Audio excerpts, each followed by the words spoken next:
Uh, as you all know, RECON is an umbrella body of the different associations of the renewable energy private sector, and PFAN is hosted by UNIDO and REP, and it has been contributing a lot towards financing different projects and also capacity building in this area since a long time.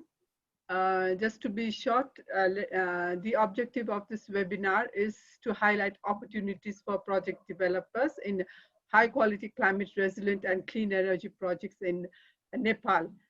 We have with us eminent speakers, both national and international, and we hope that this is going to provide you as will be an eye opener to each one of you who are working in these areas.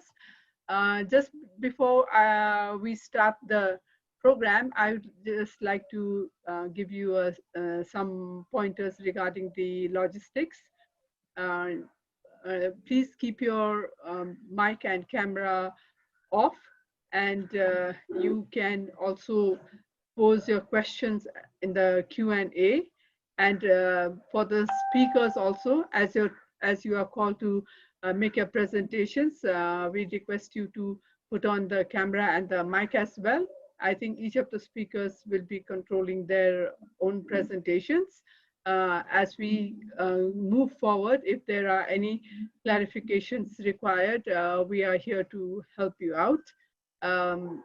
Having done that, I also request you all to interact and participate in the discussions, and which will make the webinar much more effective and lively, and an interactive platform for all of us to learn from. I think now we prepare ourselves for the presentations. Our very first speaker is Mr. David Yeo. He's the Regional Transaction Manager for PFAN. He supports the PFAN Asia Regional Coordinator and also helps to build and maintain the investor network for PFAN. He also acts as a coach and has mentored several PFAN projects. David is an advocate of sustainable practice in both business and environmental sustainability. I give the floor to you, Mr. David Yeo. Please go ahead with the presentation.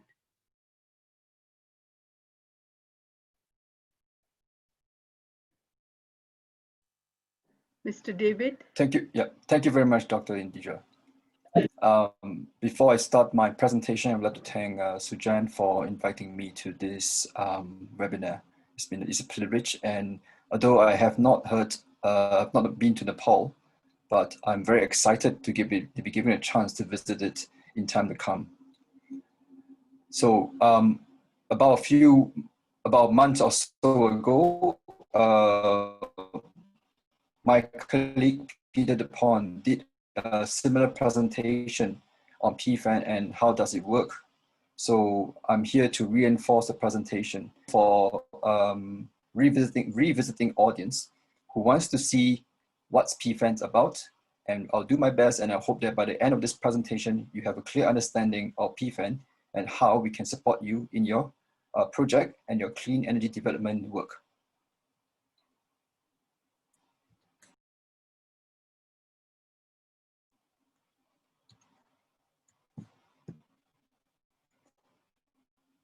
So in typical project development situation, what do we see normally? We have a lot of projects. We have projects coming from a lot of developers, and most of them would have the strong interest and desire to make their project successful. However, in most of the circumstances, we see very strong projects, but maybe the way they present it or the way they are presented is not suitable for the financing or the investment party to understand. And that could be because the project developer themselves do not have the necessary financial or commercial skill to come out with a good presentation.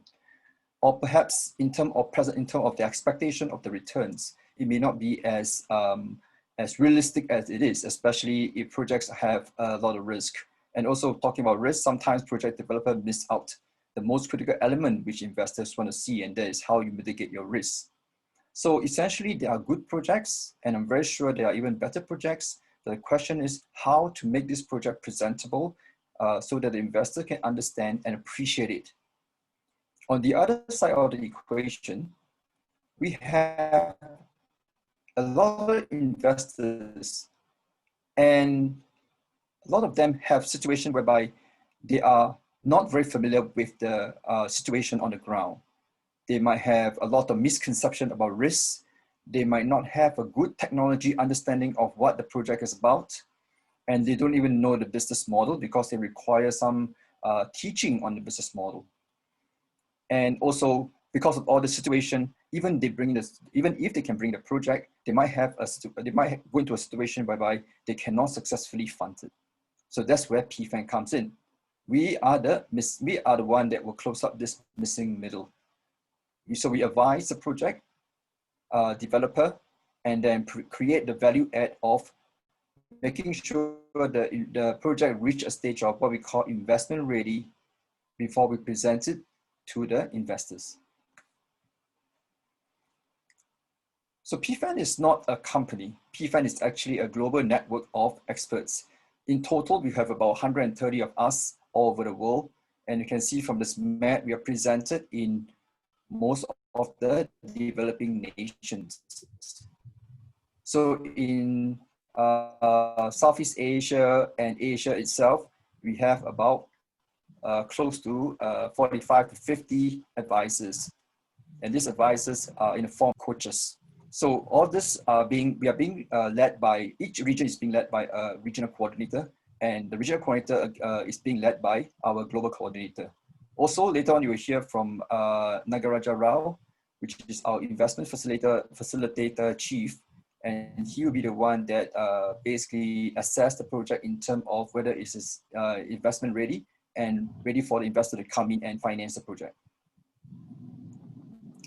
So as what I mentioned earlier, basically, we are basically a network of individuals that has project financing background, project development background, some banking background even. So what we do is that we will assess the project. If the project is eligible, we bring the project into the PFAN network and then assign coaches to this project to help them to reach a level of investment ready. In this whole period of coaching, it is a pro bono approach.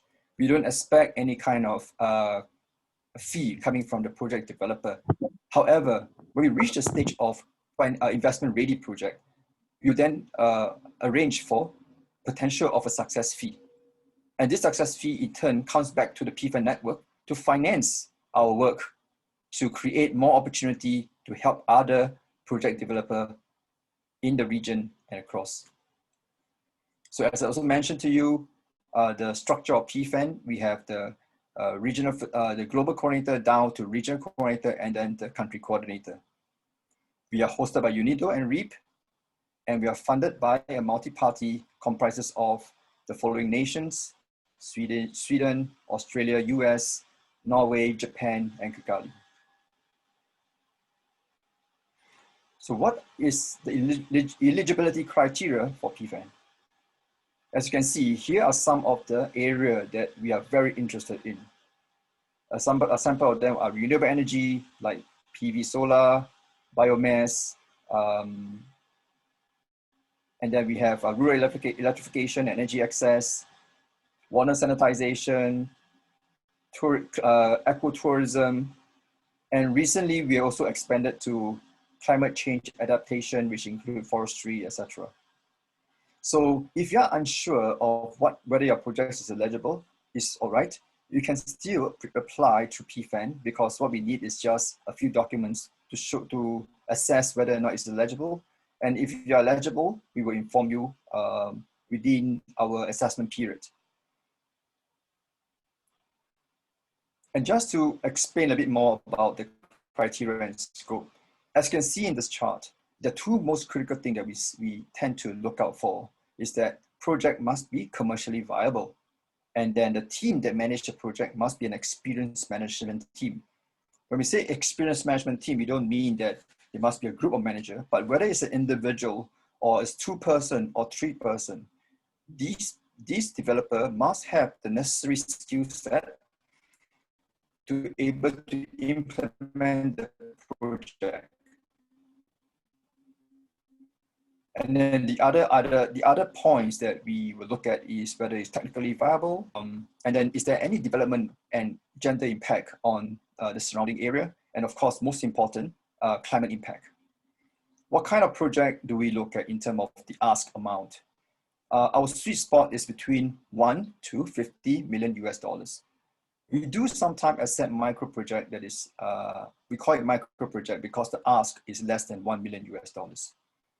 So like what I say, the project should have ability to be commercially viable and we can scale up. So we are interested in projects that want to scale up or want to expand.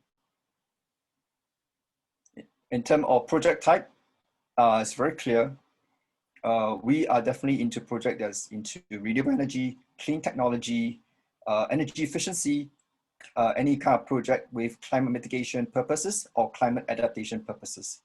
We are technology neutral. It doesn't matter what kind of technology you are going to tell us or you're going to bring on the table. The main thing is that it meets the criteria.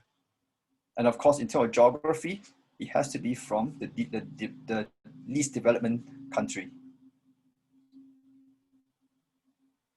So what's our track record? So far, we have raised 1.7 billion US dollars up to date, and about 130 closed projects. In fact, this is just reached the half of 2020. By now, this number has gone up. Our success rate is about 20%, which means that every 10 projects that comes to us, about 2 to 3 projects will essentially get financial closure.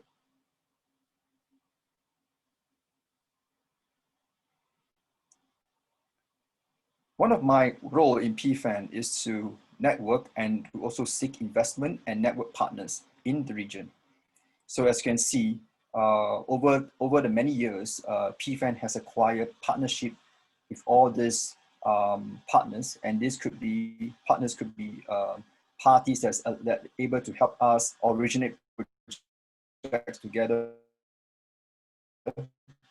It could be also be banks,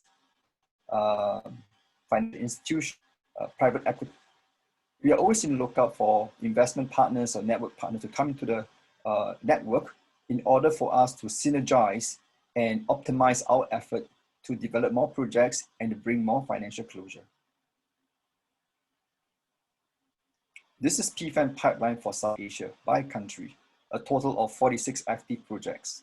As you can see, spreads across India, Nepal, Bangladesh, Pakistan, and Sri Lanka.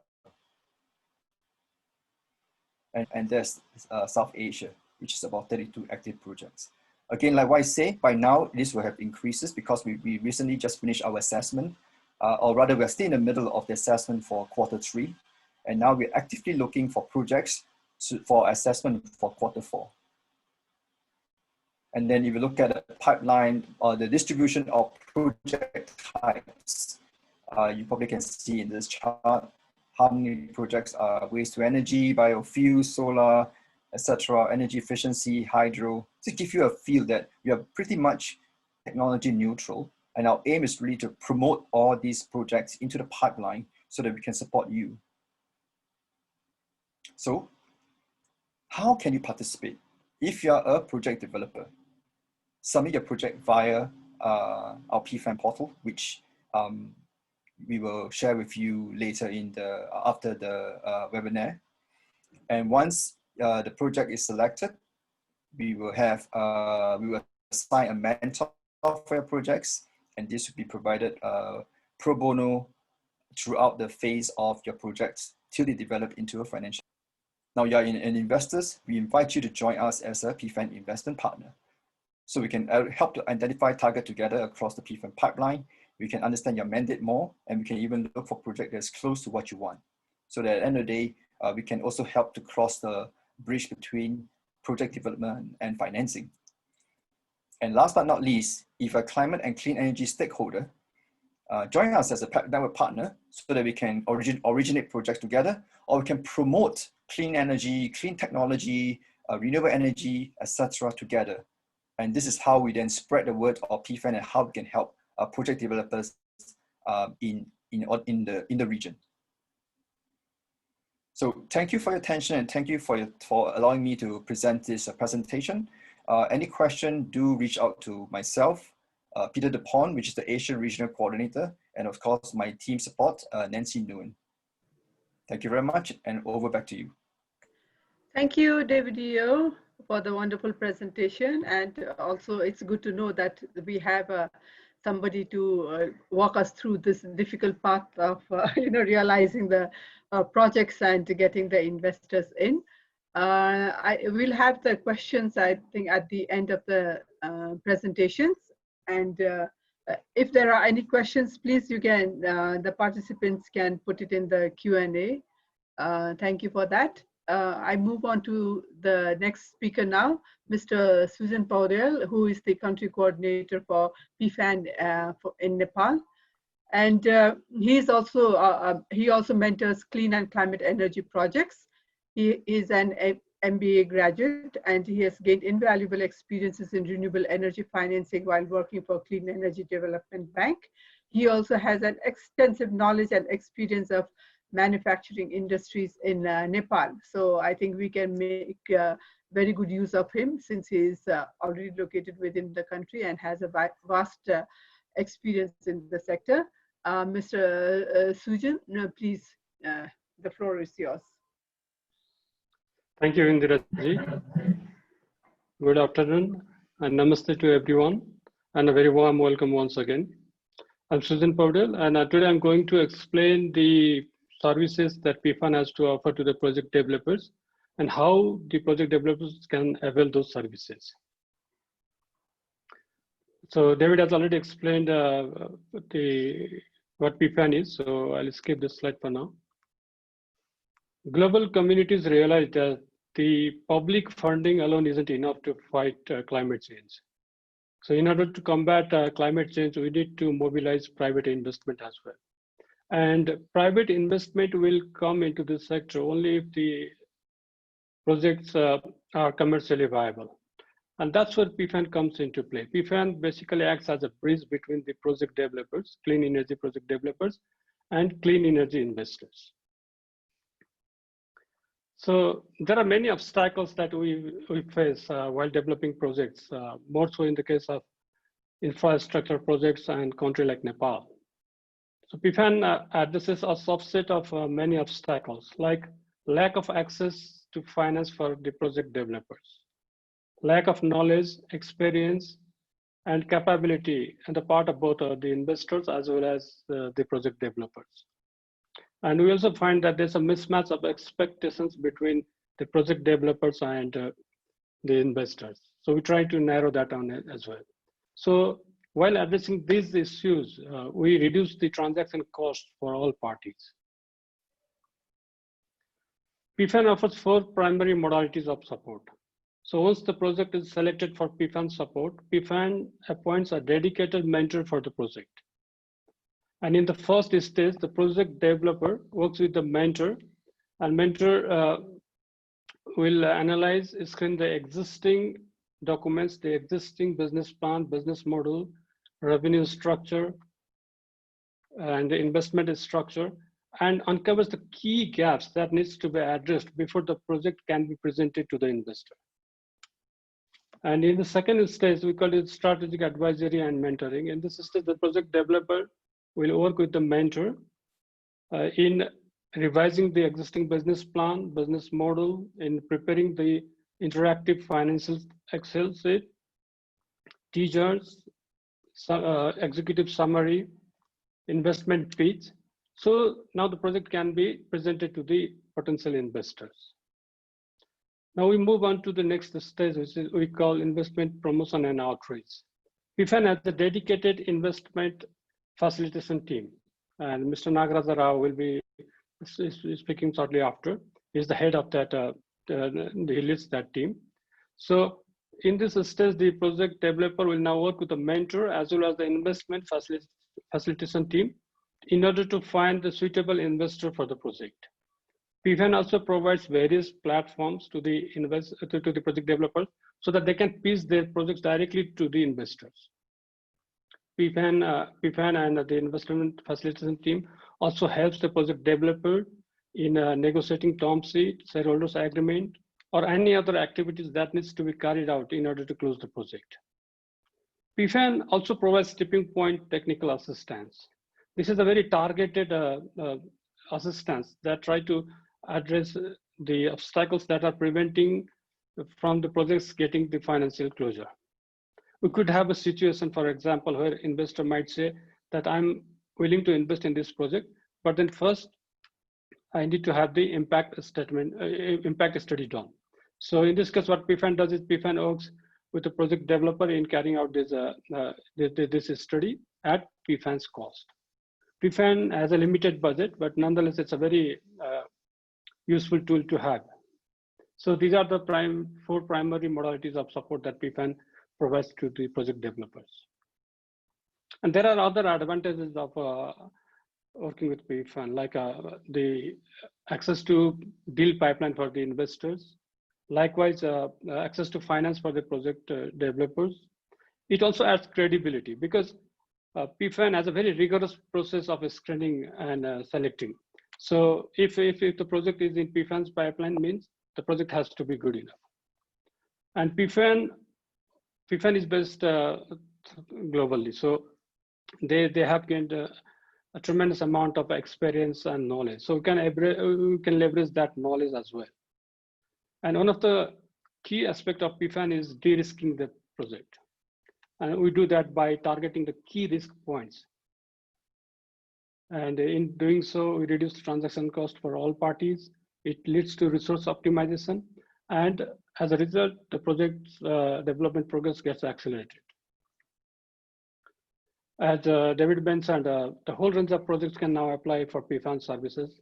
All they have to do is to demonstrate that their project has the ability to decrease the climate vulnerability or increase in climate resilience. So, I mean, whole range of projects can now apply for PFAN support. So our sweet spot is between $1 to $50 million when it comes to investment value. But then in case of a country like Nepal, we even accept a lower threshold, provided that the project is impactful enough and is scalable. As David mentioned, we are technology neutral, and the desired characteristics of the project is that the project has to be technically and commercially viable, experienced management team, it must be scalable, and it must have development and climate impact. So once the project applies with PFAN uses these criteria to select the projects, like value proposition, what is the business model, what's the revenue structure, how resilient is the business model. So they are given certain weightages. What is the market understanding, and you can see the management team is given the highest weightage. That's because until and unless the investor believes that the management team has the capability to conclude to take the project into to the conclusion, they will not invest. So it's very important that the management team has credibility, track record. Likewise, financials, it's given 10% weightage. Risk is an inherent part of the project development, but then it's also important how the developers propose to mitigate those risks. The project must have gender, environmental, and social benefits. And there's also certain weightage given to the maturity, like how close it is to be presented to the investor. So these are the selection criteria that PFAN uses to select the project. So how can we apply? First, we have to register at our site. Then after registration is complete, PFAN will send you an email where we have to verify our email. After that, we'll be able to upload our project proposal along with financial spreadsheet and other supporting documents. There, we also need to fill some project and impact data like the amount of CO2 reduction, the shareholding structure, board structure, and so on. And once the project is selected, PFAN will establish contact with the developer. PFAN will also appoint a dedicated coach, and he will guide you through the next steps. PFAN accepts call proposal throughout the year. It's open throughout the year. You can apply anytime. But then PFAN evaluates those proposals on quarterly basis. So for this quarter, the deadline is 1st November 2020, meaning any applications received till 1st November will be analyzed within November and December, and any application received thereafter will be analyzed in the 1st quarter next year. So we still have plenty of time to apply for this quarter. So here are our contact details. That's my email ID. You can write to me anytime. My phone number is also there. You can text me, call me.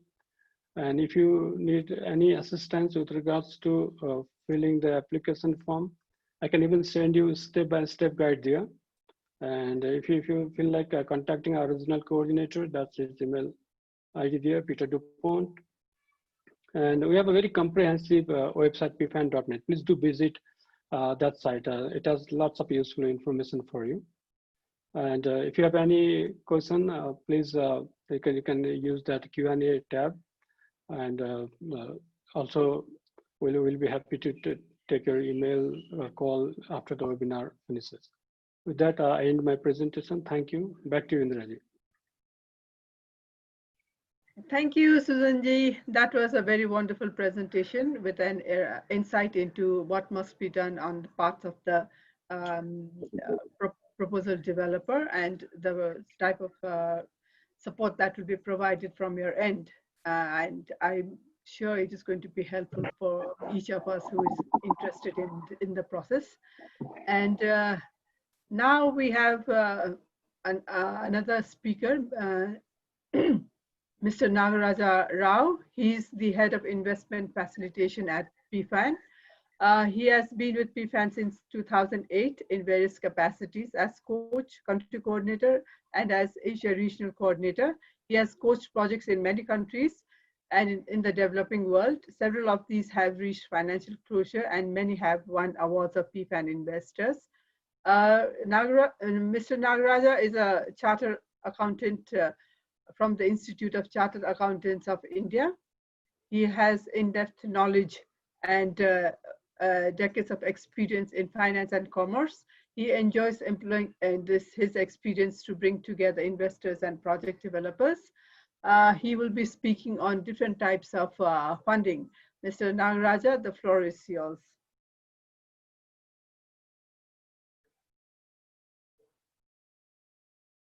Mr. Nagaraja? Hello? I was on mute. Sorry. Yeah. Can you hear me now? Yes. Okay. Thank you so much for the introduction. Thank you, Sujan. Thank you, David, for the introduction. I'll get my presentation. 1 second.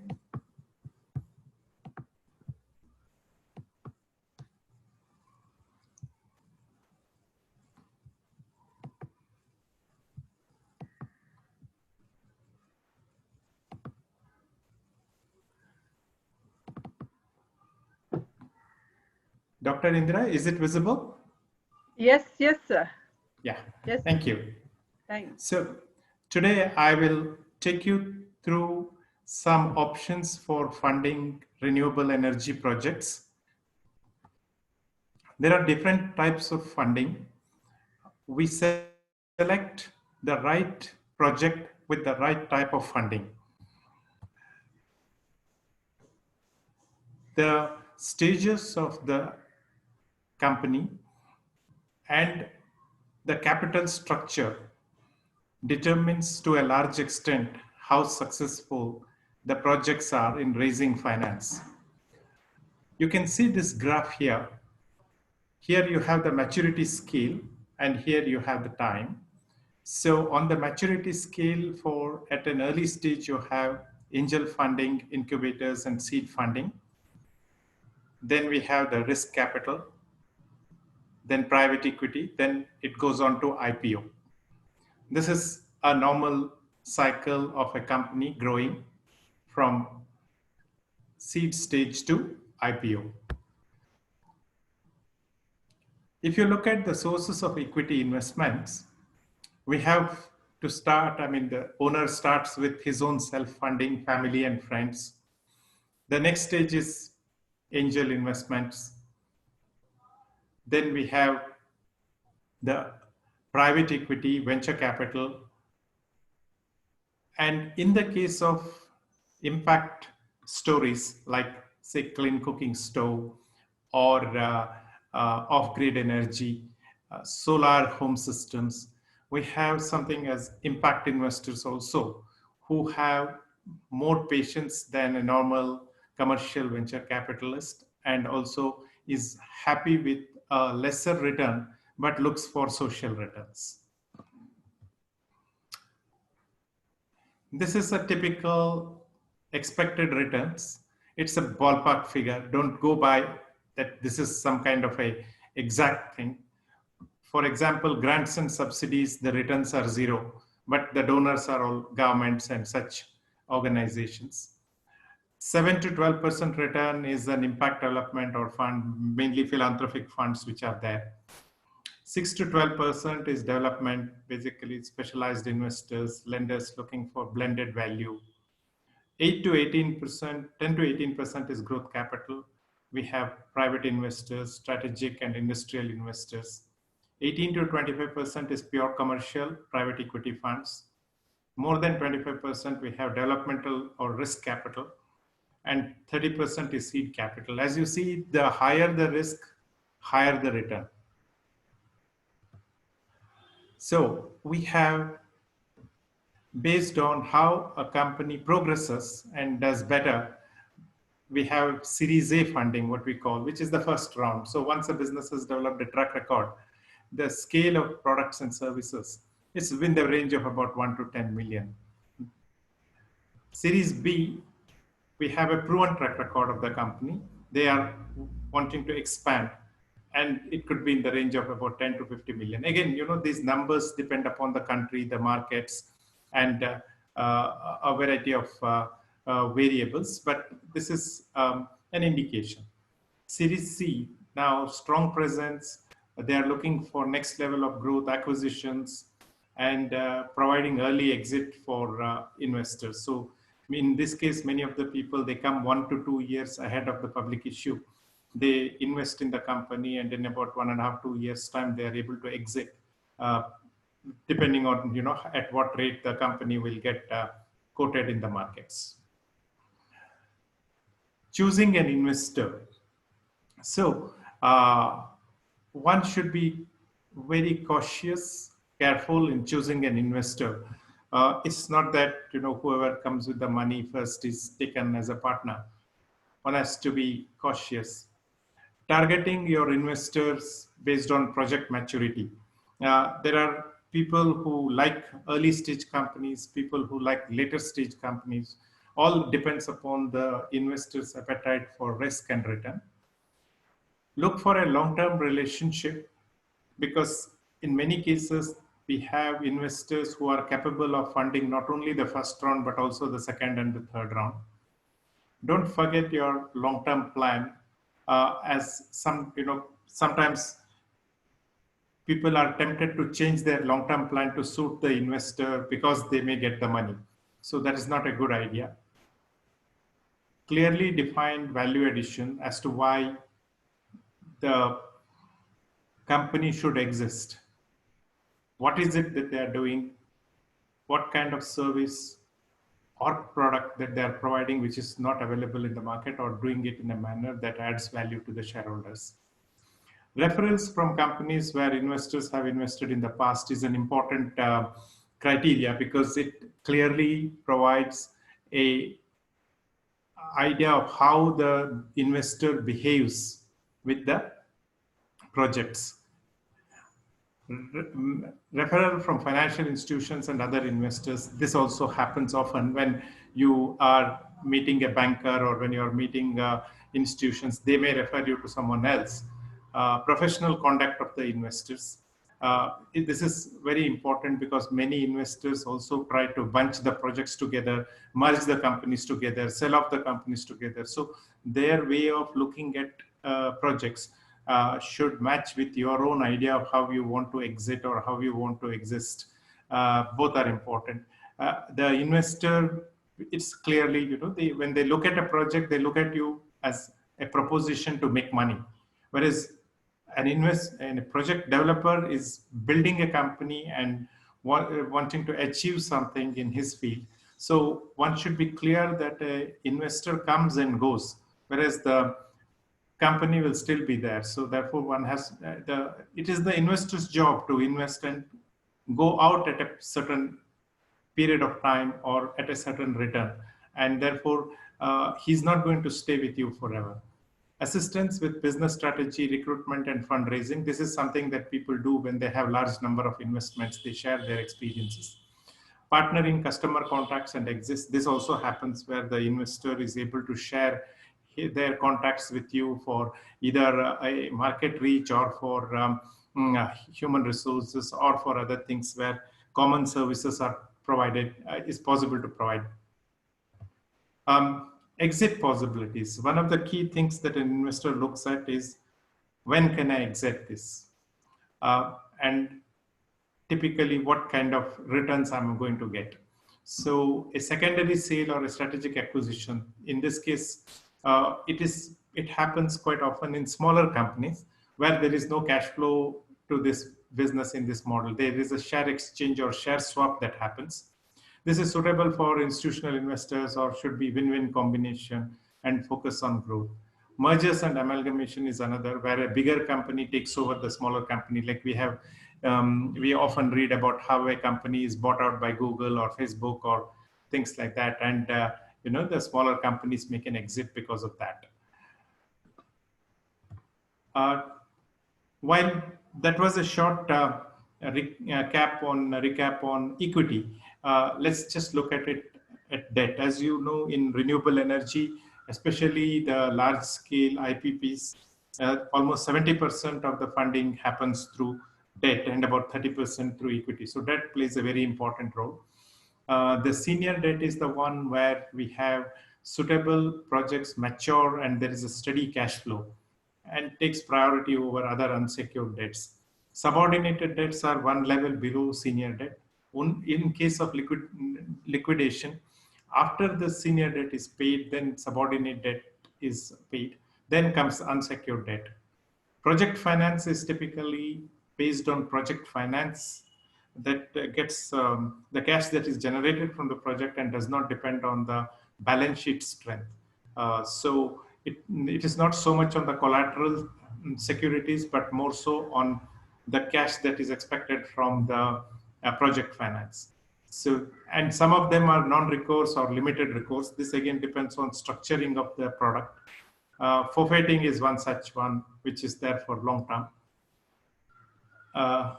It is more like a term loan, but then a little different. Developmental financial institutions are one source which all of us know. It has been there for the longest period. They are suitable for large-scale projects and relatively cheaper compared to commercial lending because they have a developmental mandate and many of them have at least fully or partially government or public funding. Working capital funding is often, people ignore that in their financial projections, which is what we have seen. We look at hundreds of projects every quarter. And I can tell you that people do ignore working capital funding. So we have to tell them, how that working capital must be included in your sources and application of funds. These are the various working capital funding sources like bill discounting or factoring or supply chain finance, cash credit, and commercial paper. Crowdfunding is okay for small companies which are, relatively seeking social capital. So, but I have put it because we do get quite a number of companies in the impact field. Guarantees are one usually that is given by the government or multilateral institutions. We have hybrid and mezzanine funding. This is like neither debt nor equity, but some falls somewhere in between. And on the happening of something, it crystallizes either into debt or equity, depending on whatever the agreement is. So this helps you in structuring the transaction in a way that investors benefit from upside potential.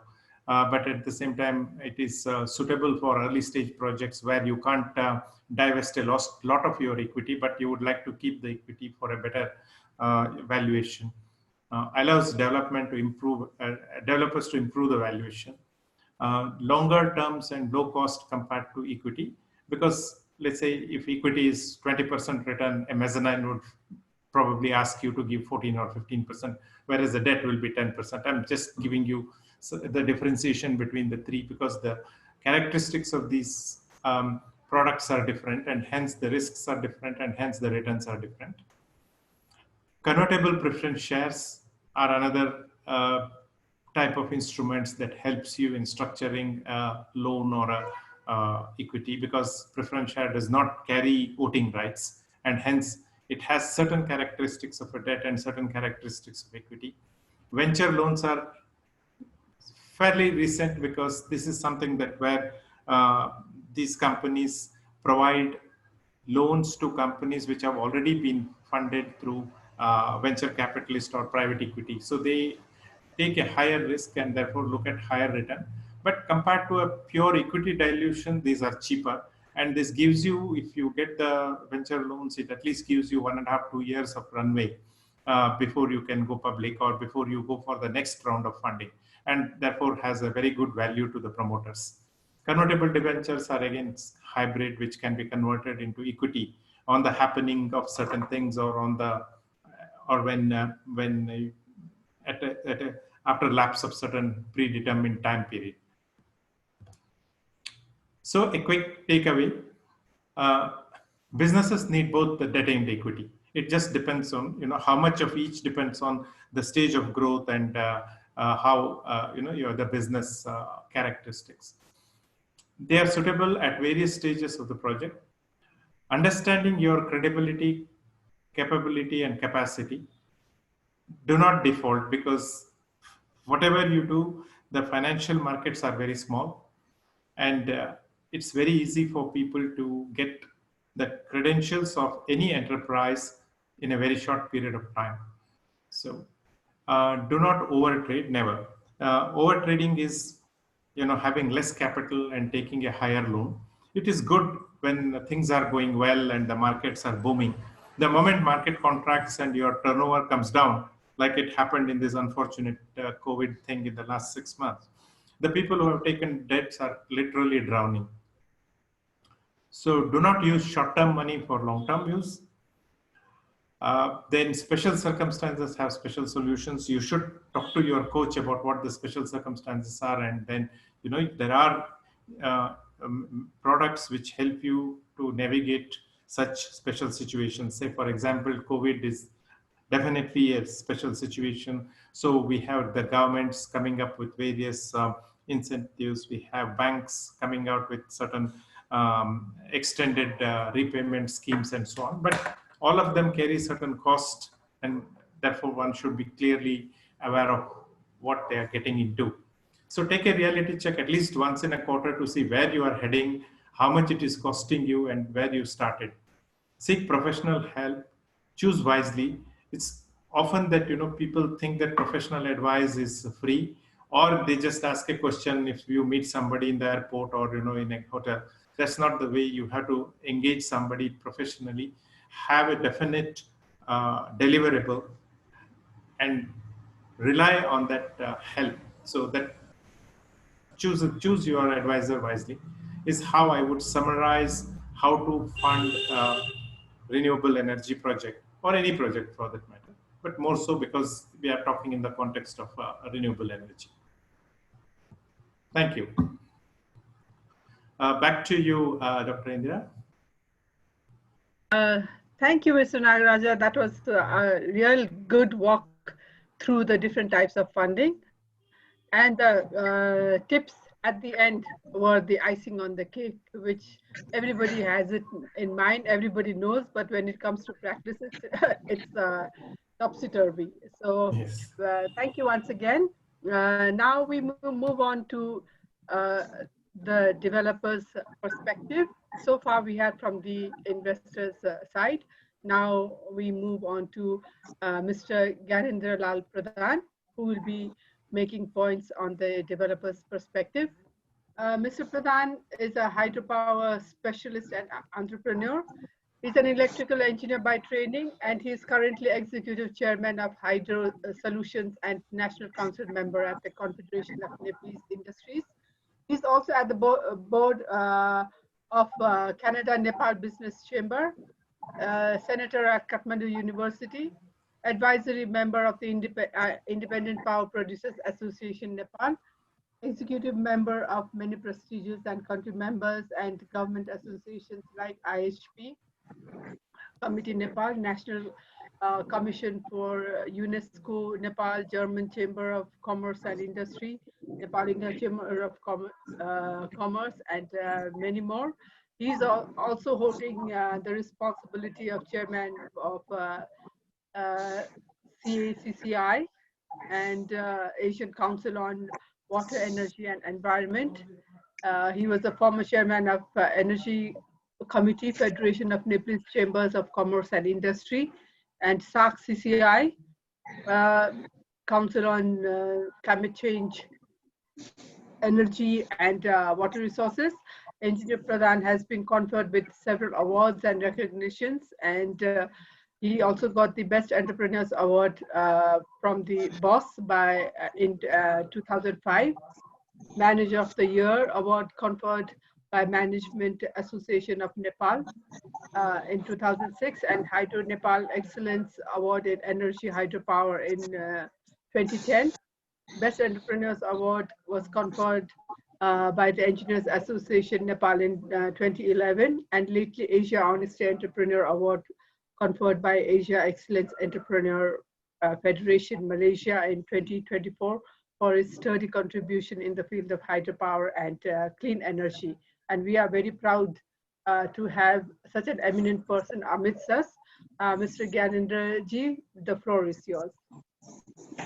Okay, thank you very much. Hello, everybody. I couldn't join in the first stage because of some traffic jam in Kathmandu now. Before COVID, it was very nice. The environment was fantastic. You can see all the mountain. Even you can see Mount Everest from India, Bihar. Now, even seeing the mountain in Kathmandu is difficult because the lockdown is over and you can see lots of vehicle. And I'm sorry for not joining in the initial stage. Okay, actually, I'm facing all this problem during development of these projects, especially hydropower. What I can see, I work with South Asian countries, mostly SAARC, let's say, and I work with the US government for this MCCC project in Nepal, and even with the China, how they go ahead and how the neighbor can get the benefit. What I found, if you see the South Asia, one of the most populous, let's say, region, more than 1.6 billion population in such a small area. And if you see the, let's say, energy per capita, infrastructure per capita, any per capita, water per capita, food production per capita, everything is at the lowest level, not even comparable to Asian standard, not even comparable to Chinese or any European or American standard. And what I can see, because now all these countries are moving ahead with good GDP growth. You can see Bangladesh almost 8% for past 12 years. India going right now because of COVID, it's minus, but India normally going at 6.5%. Nepal also almost same. Sri Lanka almost 6-7%. So what I can see, this region needs lots of energy, because if you see the energy per capita for this region, it's one of the lowest. If you see water per capita, if you see road per capita, if you see everything per capita, it's too low. And if you see the money availability in the market, we are in very tight situation. the money is not sufficient to have the fastest growth for this region, because our money is going for the basic needs like the food, shelter, little bit industry, this and that. So the fund from outside is must. And I can call this one as an opportunity for the, let's say, capital market outside South Asia. Because if you see the interest costs, fund costs for the local fund, very expensive, very expensive. Never less than 11%.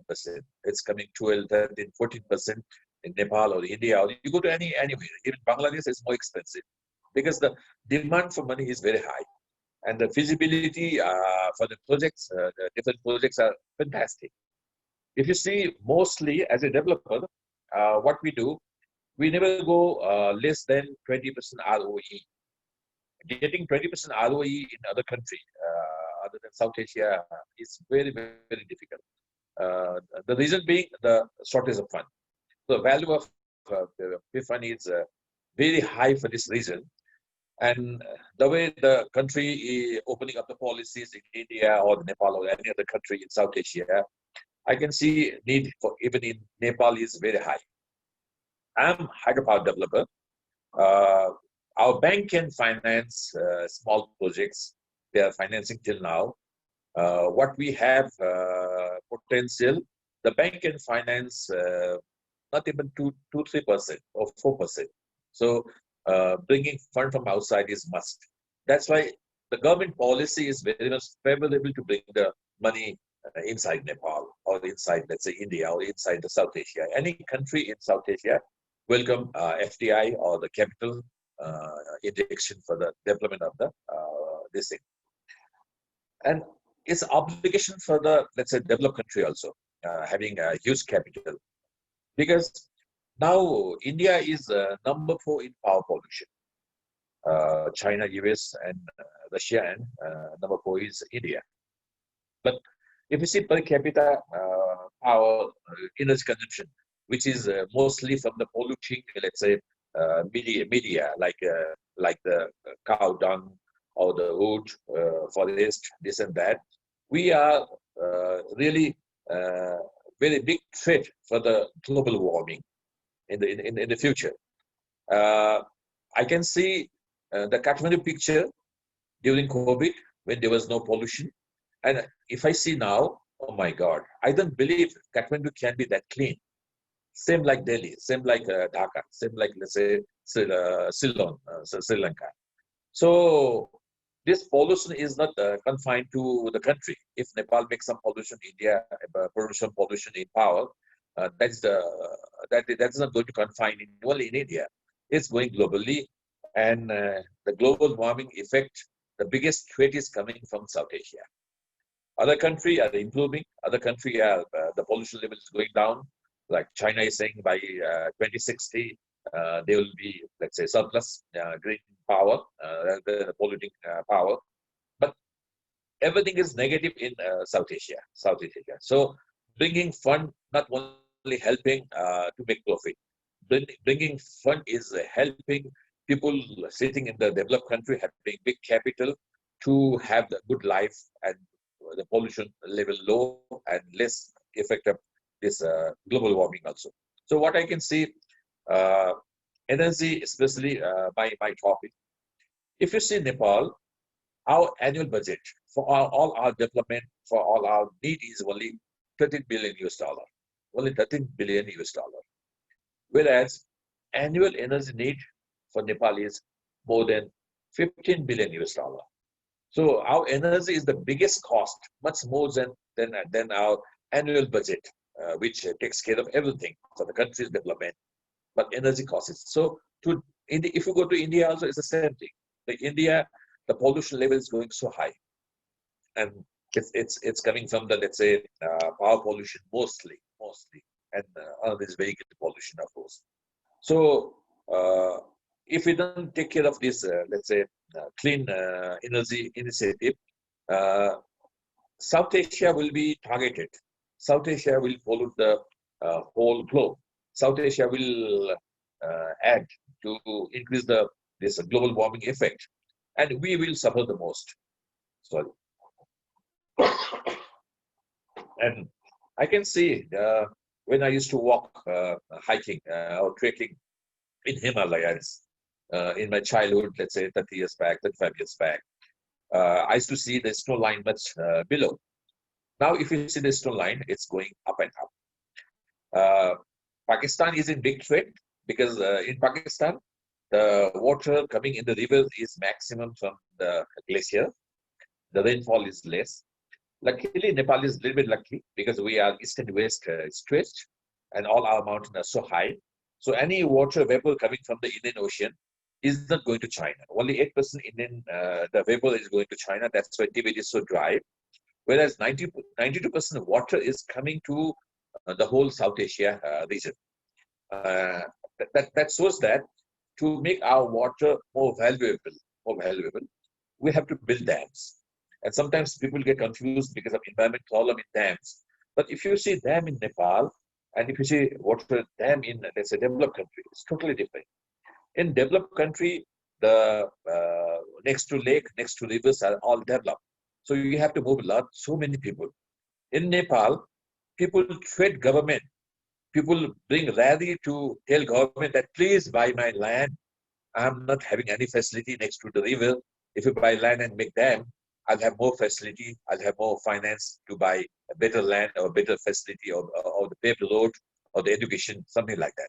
So this environment concern as compared to this developed country for the power sector, in especially hydropower sector, storage is much less as compared to, let's say, developed country in South Asia. India got some problem now. India, if you go, almost river banks are full of population. So making big dams in India is very difficult. And since it's more majority of Hindu religion, you can see all these rivers are considered as a god gift to us. And there are so old temples, many thousand-year-old temples in Rishikesh, let's say Kedarnath here, there, everywhere. So building dams is really difficult now in India. If you go to Bangladesh, there is no, let's say, hydropower potential, very small one. Sri Lanka, they have already explored, they have already done everything.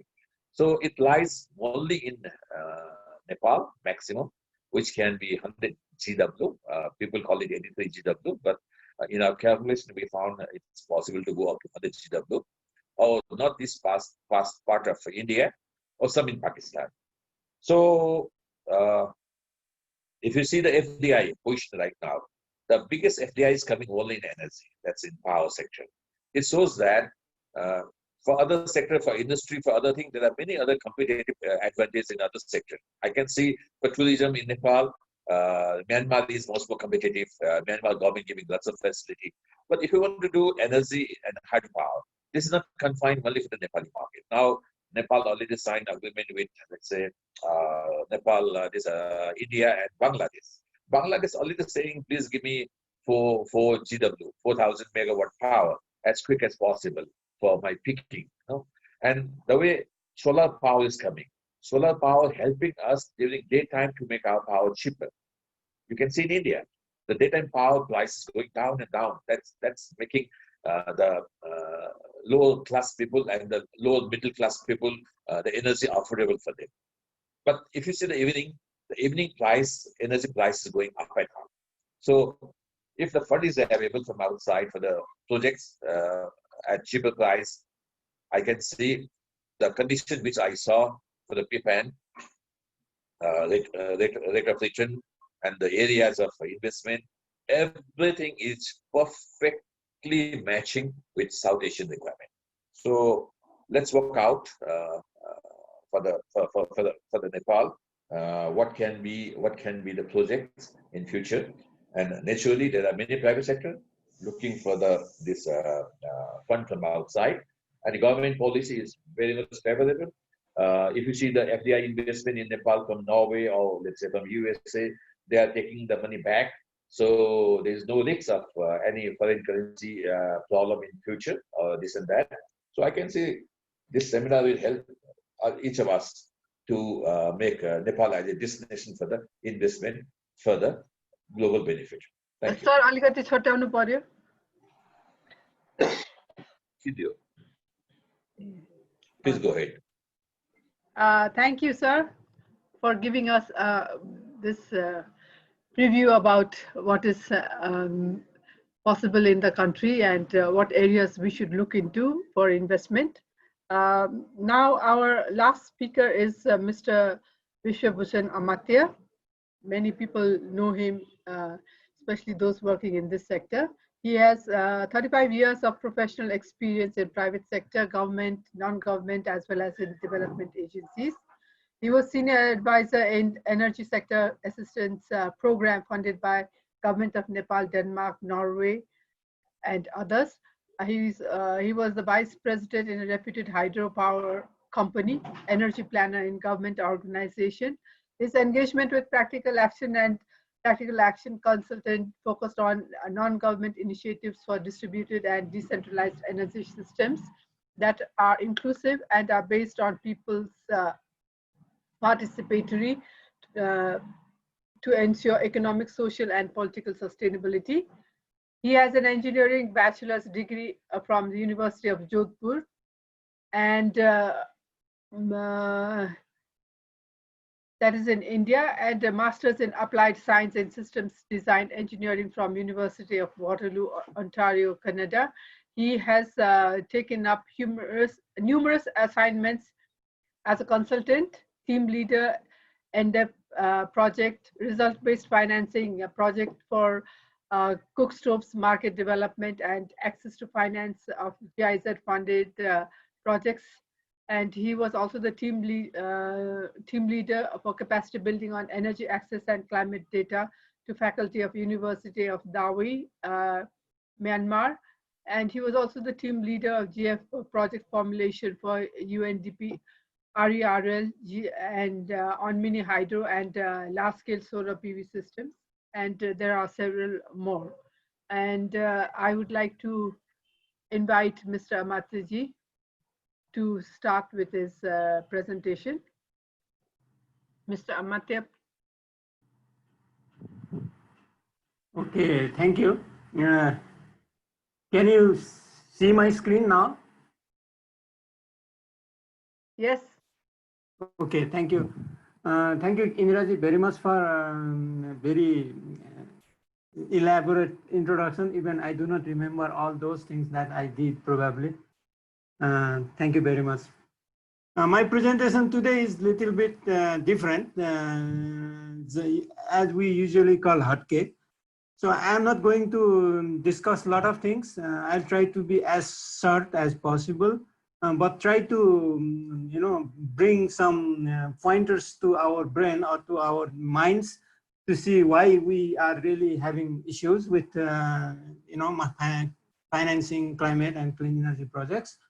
We'll try to go through some of the specificities and the difference between why a commercial project is different from like a climate or energy access projects very briefly, and see what takeaway we can take from today's our webinar. Maybe some of them are not connected well, probably you might think. I'm fine with that. I'm going ahead with this very short presentation.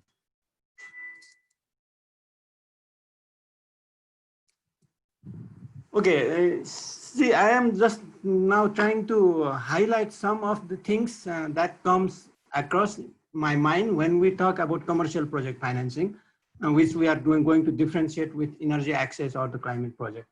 So when we look at the commercial project financing, it could be big industry, it could be big mainstream hydro, coal-fired power stations, and so on and so forth. But they are commercial projects, right?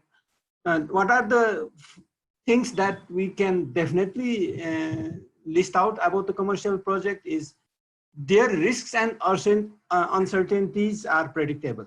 In terms of raw material that is required, in terms of how the natural resource, if it's hydropower, will behave in generating powers. A lot of uncertainties or risks are manageable. And not only the resource and raw material, even the fund flows are manageable because they would get a very well-defined PPA your capex and opex are well defined, well designed, there won't be much deviations and so on and so forth. And apart from that, when it comes to institutional mechanism or in market mechanism, they are well defined. There are well defined business rules in terms of how central bank or regulatory commissions react or allow us to work in this commercial project development. And also in most of the time in commercial project financing, rule of law prevails because there won't be any kind of what you call it duality in terms of law interpretations. And another most important part with the commercial project is that there will be minimal free riders, like whatever you are investing and whatever you are getting the benefits out of that is going to majority of it going to the investors. And public good elements is very little or very less. And also rent seeking, you can very easily manage the rent seeking behaviors.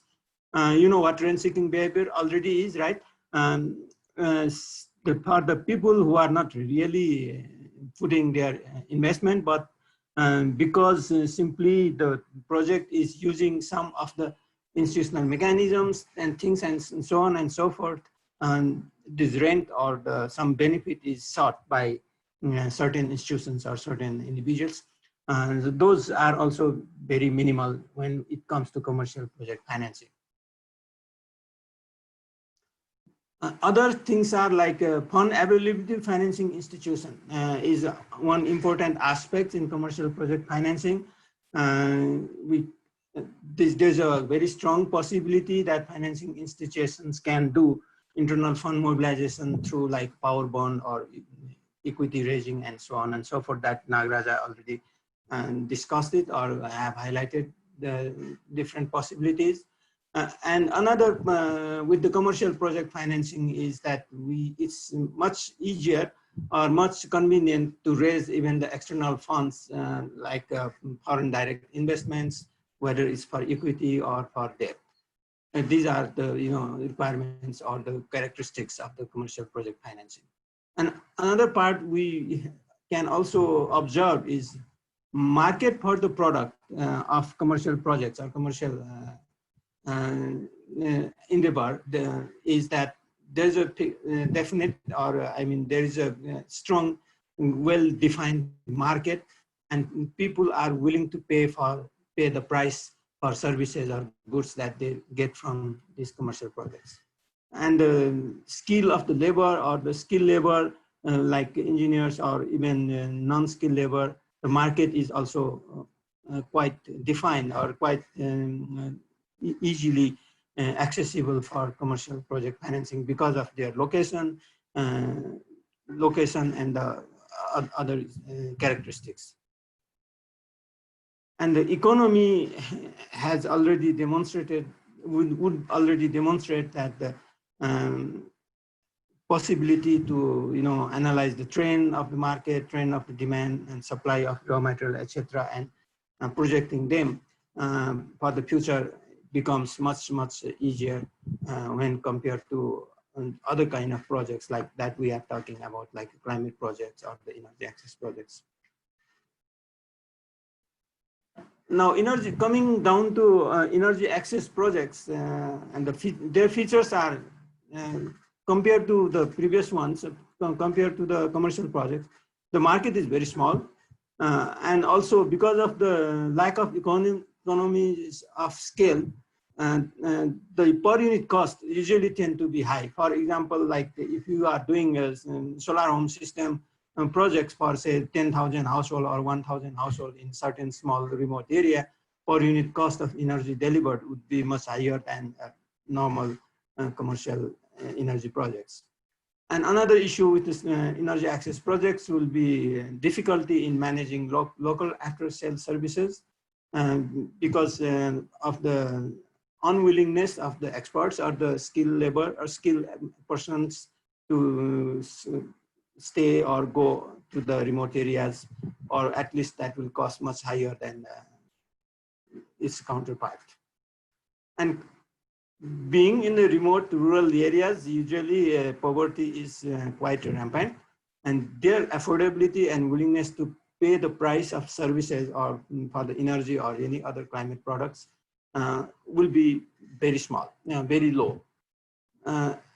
In addition, many benefits will be unmonetized. If you look at the biomass projects, like if people are already habituated to use, say, non-monetized fuel woods or some other kinds of local fuels, and if you are going to substitute that with the commercially produced, industrially produced fuels or electricity, then you are basically competing with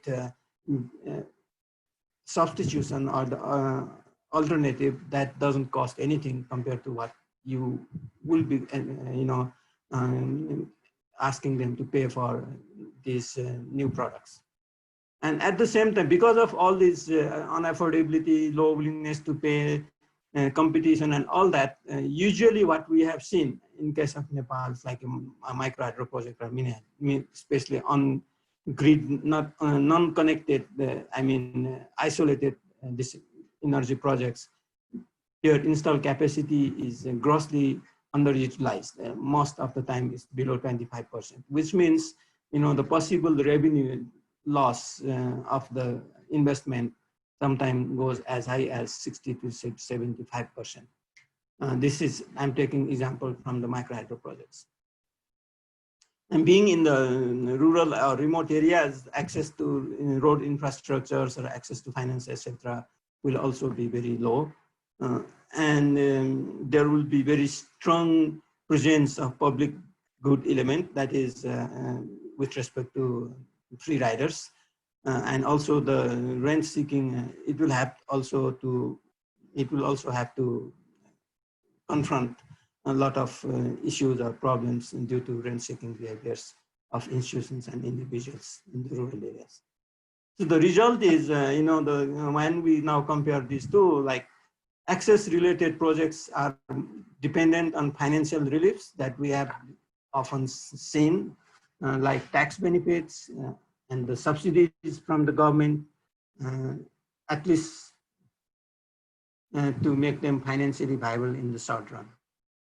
And access projects, that's why most of the access projects like Nepal's micro hydro or biogas projects or biomass projects, so many other renewable energy projects are supported by the state and the donors or development partners in terms of technical assistance and the subsidies.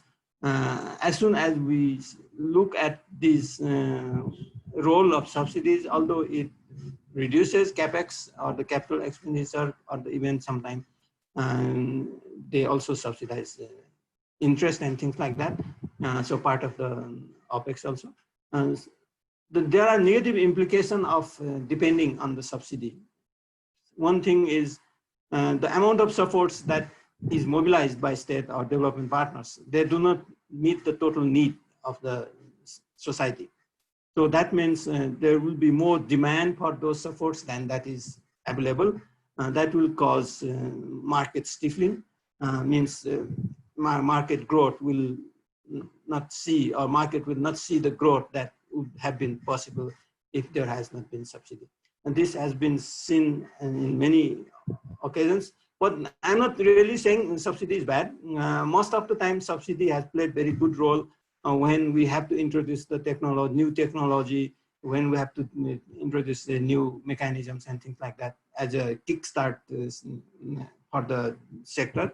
But once kickstart happens, and once the time comes when the sector has to grow upscale, but if the subsidy is still continuing without adequate supply of subsidy, then it will start stifling the market growth. And it provides ample playground for, again, the rent seekers, a lot of free rider problems. And basically what I'm saying is, when we design subsidy, then most of the time we say it's for the poor and it's for the, marginalized and so on and so forth. But most of the time subsidy is the first tranche of the subsidy actually invariably utilizes or get accessed by not those, but those who can really afford even without subsidy. And addressing these issues results in complicated institutional arrangements most often. Development partners, governments see that, yeah, we know these all issues, so we need to create a mechanism to overcome this. And also at the same time, many institutions bring their own agendas into the system. And what you end up is with very complicated financing mechanism in the sector. This is just an example that I'm sharing the screen. See, like there's 5 different channels of subsidy coming to the people, another 5 different channels of debt coming. Even for the commercial financing, there are more than 1 different way of getting fund. The whole thing becomes very, very complicated. Of course, there is potential to making this simplified with very little efforts, but with strong willingness of development partners and the state. And for example, this complicated sketch here can be, with very little efforts, can be simplified to this new mechanism with the same number of stakeholders. But see, the subsidy now depends only on 2 channels, debt depends on only 2 channels, and so on and so forth. This kind of simplification of mechanism is very much warranted if we want to see the upscaling of the sector. That's it.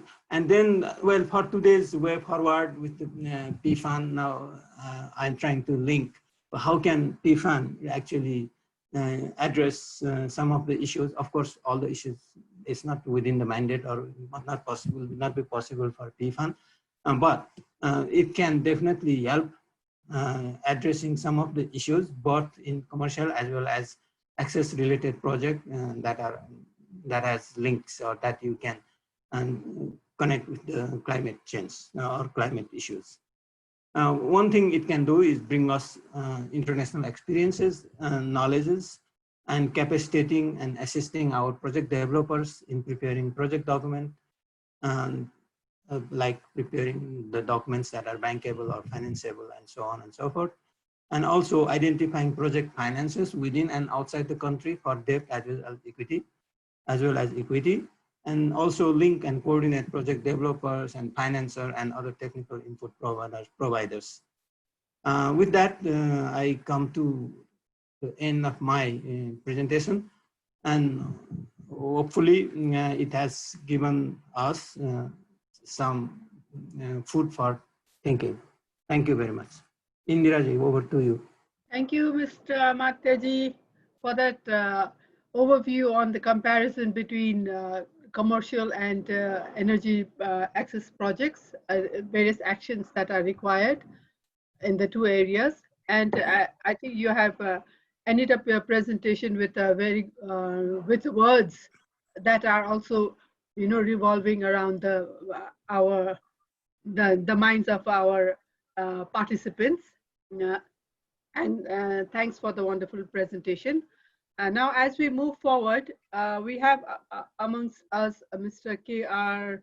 Khanal. I would like to invite him to present his views regarding this theme. What does he think about it, and what are his experiences in terms of investments and related with the particular projects that he is doing. Mr. Khanal, you have the floor, and please, I grant you around 3 minutes.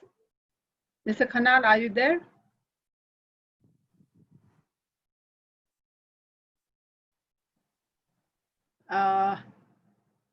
Hello? He's not there.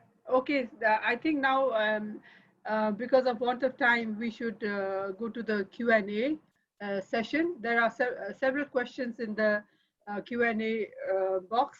Several of them have been answered, and there are, I would like to, should I go through them, or should we leave it open to the others? I think those have been already answered, so I think we can. Yeah, yeah. It'll be good to leave them, no? And Yeah. But I think there is a question that Mr. Nagaraja wanted to address. Yes. And looking at Q&A, maybe some time to Nagaraja to answer some of those questions. The question was to Mr. Nagaraja, which is the indicator for return reference, IRR, ROI, ROE, or ROCE? Mr. Nagaraja? Yes, I'm here. Thank you, ma'am. All these have their own importance. Return IRR is the one that gives the indication of return on the project, whereas ROE is return on equity, and ROCE is return on capital employed. So all these indicators are important in assessing the health of the organization and health of the project. And an investor looks at all of them to get a wholesome picture of the health of the financial health of the project.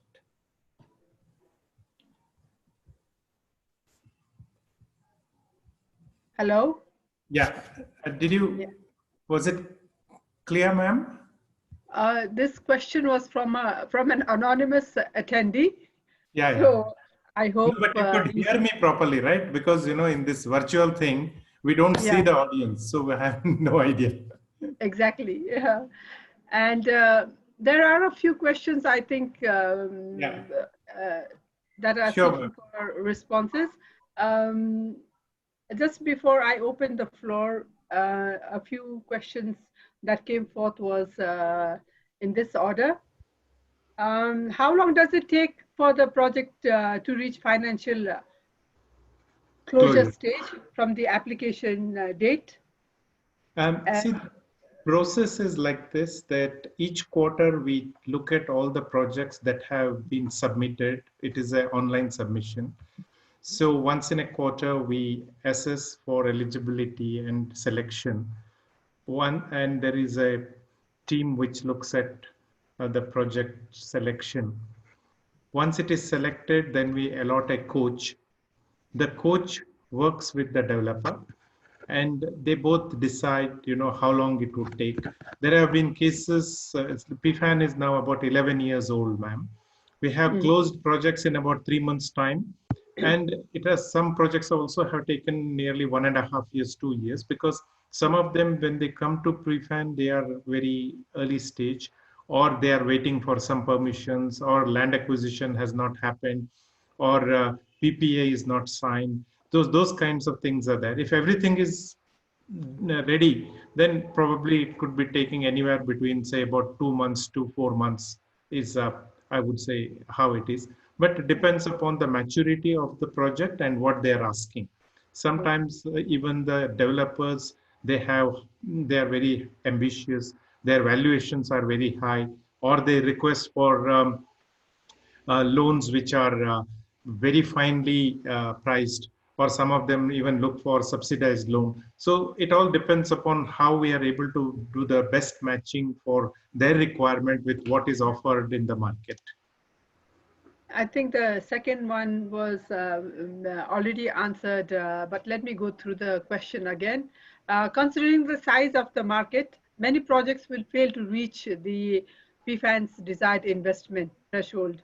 And do you plan to reduce the same for Nepal market? I think Susanji had answered it, but for the benefit of our actually, for that we do look at 1 million to 50 million or even more also. This 1 to 50 million is not carved in stone. And in cases where, especially in countries like, let's say, Nepal, where we have impact investment like a clean cooking stove or an off-grid energy, we have got many of these small hydro as well, pico hydro as you call it. So those kind of projects, they can't really absorb 1 million or 2 million. So we have done projects which are less than that. But like I said, it has to have a clear narrative about the social cause as well as the climate benefits that the community gets. So it is possible that we may look at it, but depends upon the final impact of that project. The third question is, do our manufacturers, the renewable energy technology manufacturers, qualify for PFAN investment? See, the manufacturers, say for example, if there is a turbine manufacturer, let's take a turbine manufacturer, not Siemens, say somebody from, because we work only in developing countries. So let's say India or Thailand or something.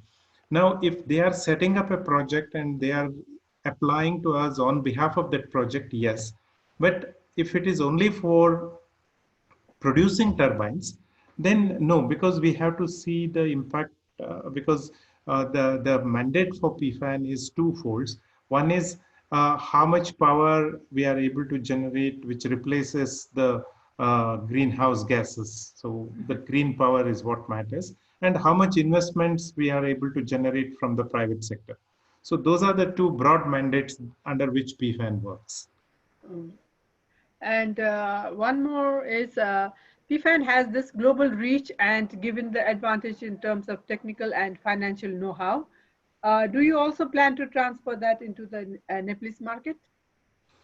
We do that indirectly, because what happens when we mentor projects, we bring in a lot of project developers together and they start talking to each other. So we don't have a formal way of doing it. But if some project developer says that, look, I have this unique solution for biogas, let's say from Nepal, and he says, can you get me access to Indian market? Then certainly, you know, we are able to introduce them to players in the Indian gas, biogas market, and they can talk to each other. Because we have been there for a long time in all these countries. We have good database of entrepreneurs and associations and so on. So we can definitely help them to introduce, but then it is not a main deliverable of PFAN. We just do it because it also helps us to generate new projects. Thank you, sir. Now, if there are any questions from the participants, please do ask your questions. There is a question from Mr. Suryahara. What will be the average cost of funding, long-term or short-term? This again is dependent on the quality of the proposal and the market in which we operate. Say, for example, the cost of funding in India will be very different from that in Nepal or in Bangladesh for that matter.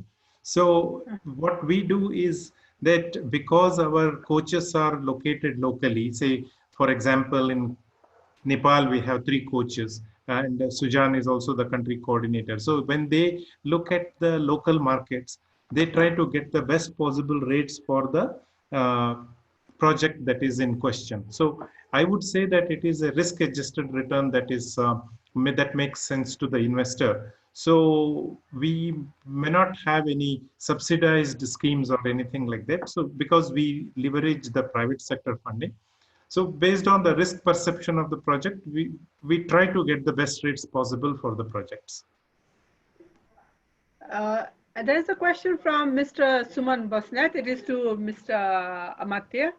Amartya sir, can we reasonably ignore rent seeking or some sort of premium project developer asking while boarding foreign investor, especially in the background where we cannot ignore the project progress up to the stage of pitching investors without occurrence of undocumented costs?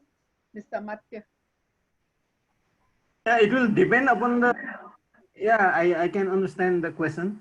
It will depend upon the position or the, you know, the how much teeth the rent seeker has in the project. So if the rent seeker is, you know, very powerful and very well placed in institution, or the institution is very well placed, probably you will have to either confront it and you know, tackle it. The best possibility is, as Suman said, it would be to steer around the rent seeker, but sometimes it may be very difficult. So this is our developing countries' difficulties. or the problem that we day to day we have to face. So this is that's why I actually brought up this issue of rent-seeking behavior of institutions and the individuals. This is definitely, without this saying, it goes that all the project developers at one point of time or other have faced this. That's why I thought it's a good idea to raise this and just to caution the developers that this is also one of the uncertainties or the problem that we must be aware of and also have strategies to how to deal with it. So I know I have not directly answered it, but that's what it is. Thank you.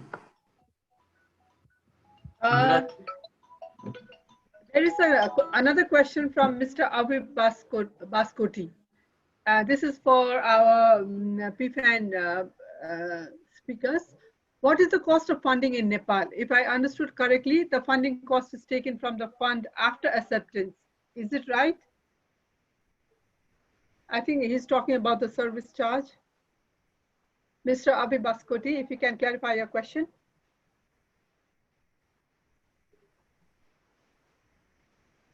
Hello? Hello? Yeah, let me answer this. If this is regards to success fee, then it depends upon the project to project and investor to investor. But then that's a standard success fee that's going around. For equity, it's a bit higher from 3 to 5%, and for debt, it's usually between 1 to 2%. But then it depends upon the project as well as the investor. Thank you. Thank you, Susanji. And we have Dr. Purushottam Shrestha. What is the range of project financing from PFAN? I think it has come up several times, but just for clarity, if Susanji, you could answer that. Yeah, the range, investment range is between USD 1 million up to USD 15 million. But then as Nagaraja said, there's nothing written in stone. So we can be flexible on that, provided that it's impactful enough and has the scalability. Thank you. I think Mr. Suman Basnet still has some queries, or I take it more as a comment. Mr. Suman Basnet, can you please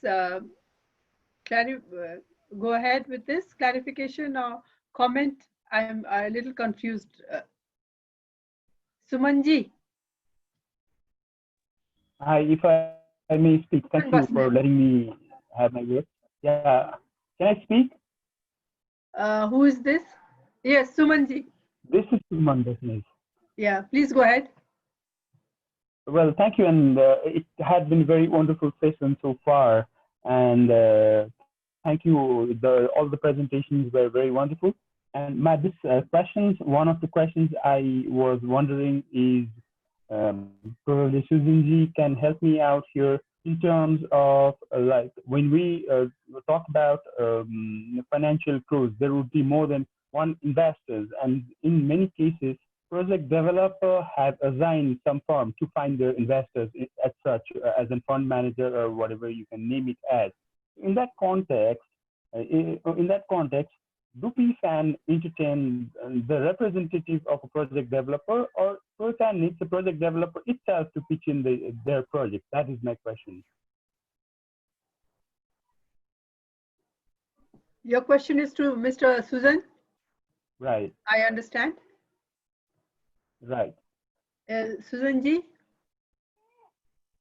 Yeah, thank you, Sumanji, for your query.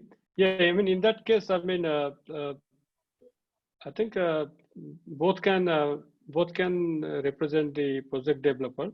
There's nothing hard and fast about. But then we have to structure a deal in such a way that the success phase can be resolved in between. So is that clear? That's quite sufficient. Maybe I'll get in touch with you later in the regard. Thank you. Yeah, please. Thank you. I think with that, we come to the close of the questionnaire session. And thanks everybody for being so effectively interacting in the sessions. I think it has been a wonderful session altogether, and financing is like the father of everything to be realized. With that, we come towards the close of the session, and I would like to invite Gunaraj ji to deliver the closing words, concluding remarks, and vote of thanks. Gunaraj ji. Thank you so much, India ma'am. Hello. Hello. Yes, we can hear you. Suninja. Hello. Hello, Suninja. Suninja. Thank you so much for a very nice moderate.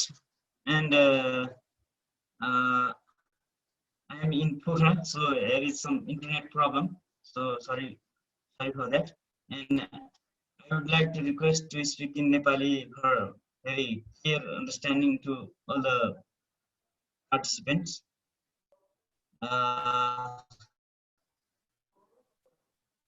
विशेष गरेर यो नवीकरणीय ऊर्जा परिसंघ जो निजी क्षेत्रको छाता संस्था नवीकरणीय ऊर्जासँग काम गर्ने संस्थाहरूको छाता संस्था छ, यो संस्थाले जुन यो private finance advisory network PFAN जो युनिडोको एउटा संयुक्त राष्ट्र संघीय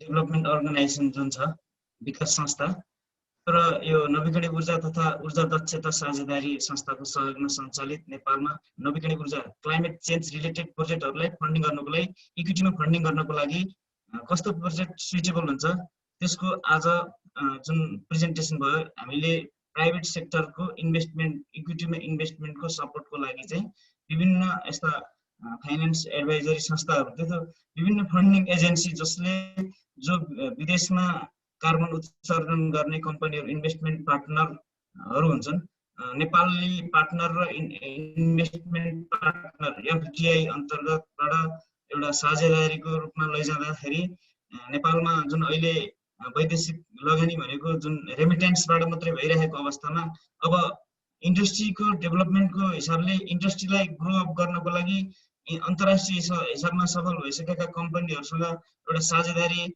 माध्यमबाट सहकारीको हिसाबले जाँदाखेरि एउटा हाम्रो टेक्निकल क्यापेसिटी बढ्न सक्ने, एउटा हाम्रो स्किल बढ्न सक्ने जुन विभिन्न अग्र प्रस्तुतकर्ताहरू मिस्टर डेभिड याउ नागराजा र हाम्रो प्राइभेट सेक्टर प्रतिनिधि CNI का ज्ञानेन्द्रलाल प्रधान र विश्वभूषण अमात्य जो ऊर्जा विज्ञ हुनुहुन्छ, उहाँले जुन प्रस्तुति गर्नुभयो यो प्रस्तुति मार्फत PFANले कसरी चाहिँ फेसिलिटेट गर्छ, एडभाइस दिन्छ नवीकरणीय ऊर्जा क्लाइमेट चेन्जसँग सम्बन्धित नट ओन्ली नवीकरणीय ऊर्जा र यसमा टेक्नोलोजी न्युट्रल हुन्छ, यसमा यही टेक्नोलोजी हुनुपर्छ भन्ने छैन, यसमा टेक्नोलोजी न्युट्रलको हिसाबले चाहिँ जान सकिन्छ भनेर हाम्रो डेभिड राउको तर्क थियो। त्यसमा नागराजाले कसरी यसलाई फेसिलिटेसन गर्न सकिन्छ, यदि फिजिबल प्रोजेक्ट छ त्यसमा लगानी गर्नलाई एट्र्याक्टिभ प्रोजेक्ट छ भने त्यसमा फेसिलिटेट गर्नको लागि चाहिँ PFAN छ र PFANले एउटा सहयोग गर्नको लागि जुन एउटा नेटवर्क सञ्जाल निर्माण गर्नको लागि एउटा सञ्जाल सहकारीको हिसाबमा चाहिँ नवीकरणीय ऊर्जा परिसंघले सहकारी एउटा नेटवर्क पार्टनरको हिसाबमा चाहिँ गरिसकेको छ। यो अवस्थामा नेपालमा नवीकरणीय ऊर्जा क्लाइमेट चेन्जसँग रिलेटेड जो जसले जलवायु परिवर्तनलाई यो विश्व वातावरण जुन अहिले बिग्रेको अवस्थामा दिनदिनै कार्बन उत्सर्जन मार्फत चाहिँ जुन समस्या परिरहेको छ, यसलाई चाहिँ फन्डिङ एउटा इन्भेस्टमेन्ट मार्फत कसरी हामीले चाहिँ आवश्यक पर्ने वित्तीय सहयोग चाहिँ जुन साझेदारी संस्थाहरू मार्फत जुन बोथ साइड हुन्छ, विदेशी लगानीकर्ता र नेपाली लगानीकर्ताले प्रफिट ओरिएन्टेड प्रोजेक्टहरूमा चाहिँ कसरी चाहिँ एउटा आवश्यक समन्वय गर्ने र त्यो समन्वय गर्नलाई चाहिँ जुन एउटा ग्याप हुन्छ त्यो ग्यापलाई मेन्टेन गर्नको लागि चाहिँ PFANले चाहिँ सहयोग गर्छ र PFANलाई जुन हामी निजी क्षेत्रमा आउनुभएका राम्रो प्रोजेक्ट भएर पनि त्यसलाई चाहिँ एउटा डकुमेन्टेसनको अभावले त्यो प्रोजेक्टहरूमा एप्रोच गर्न नसकेको र विभिन्न किसिमका वित्तीय प्रदायक संस्थाहरूलाई पनि एउटा इक्विटीमा इन्भेस्टमेन्ट गर्नको लागि चाहिँ एउटा सहजता गर्नको लागि यस नवीकरणीय ऊर्जा परिषदले ऊर्जा डेभलपरहरू र नट ओन्ली ऊर्जा मात्रै क्लाइमेटसँग रिलेटेड प्रोजेक्टहरू के हुन् त, कस्तो प्रोजेक्ट हुन्, कस्तो प्रोजेक्टमा चाहिँ यो इन्भेस्टमेन्ट पार्टनरहरू चाहिँ आकर्षित हुन्छन्, आउन सक्छन्, कस्तो प्रोजेक्टले एप्लाई गर्ने, कसरी चाहिँ हामी नेटवर्क एउटा पार्टनरसिप एप्रोचमा जानको लागि चाहिँ हामीले प्रोजेक्ट सबमिट गर्नुभन्दा अगाडि चाहिँ के कुराहरूमा ध्यान दिनुपर्ने हुन्छ, त्यो प्रोजेक्टको फन्डको लिमिट कति हो,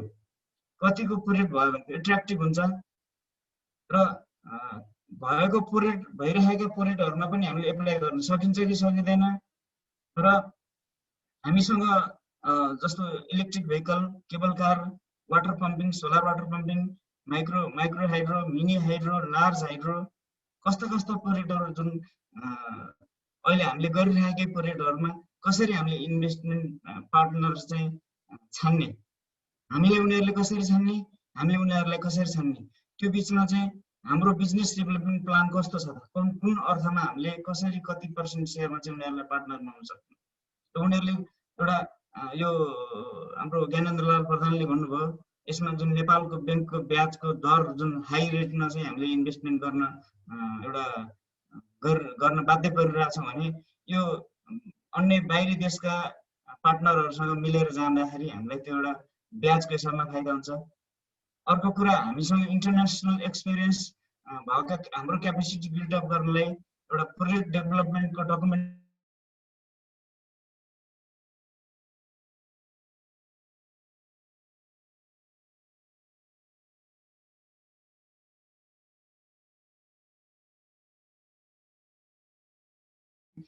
त्यसका प्रोसेसहरू के हुन्छ, कसरी चाहिँ हामीले गर्न सकिन्छ र यसको एप्लिकेसन चाहिँ हाम्रो अहिले अक्टोबरबाटै सुरु भएको सेप्टेम्बरसम्म अहिलेको सेसन छ भने यसमा जुन वेबसाइटबाटै यो पिफेनको वेबसाइटबाटै हामीले चाहिँ यसलाई एप्लाई गर्न सकिन्छ र यसलाई फेसिलिटेट गर्नको लागि अहिले भर्चुअल अफिस भए तापनि यहाँहरूले yes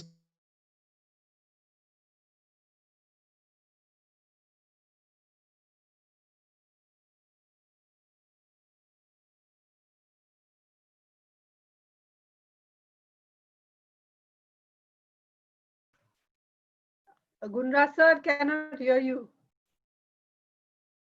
I think there is some problem.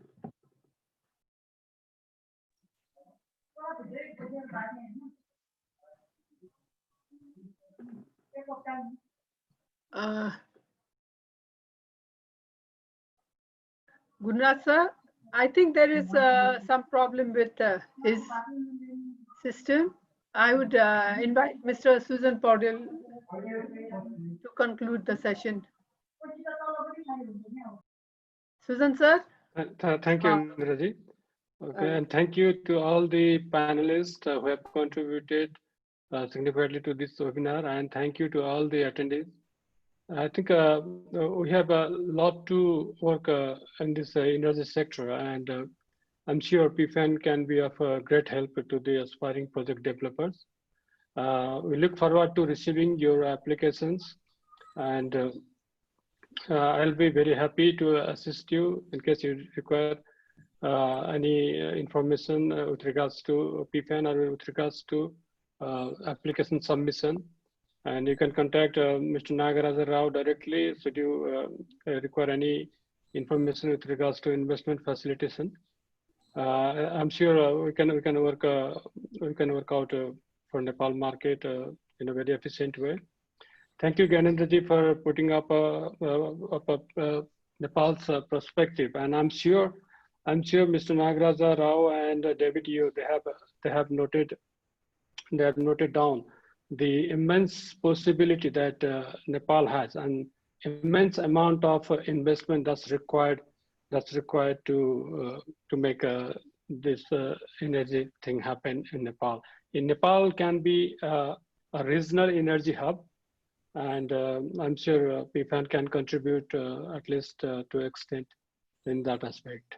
So with that, thank you everyone once again, and thank you Indiraji for moderating the session. It's been wonderful having you. And thank you to all the attendees.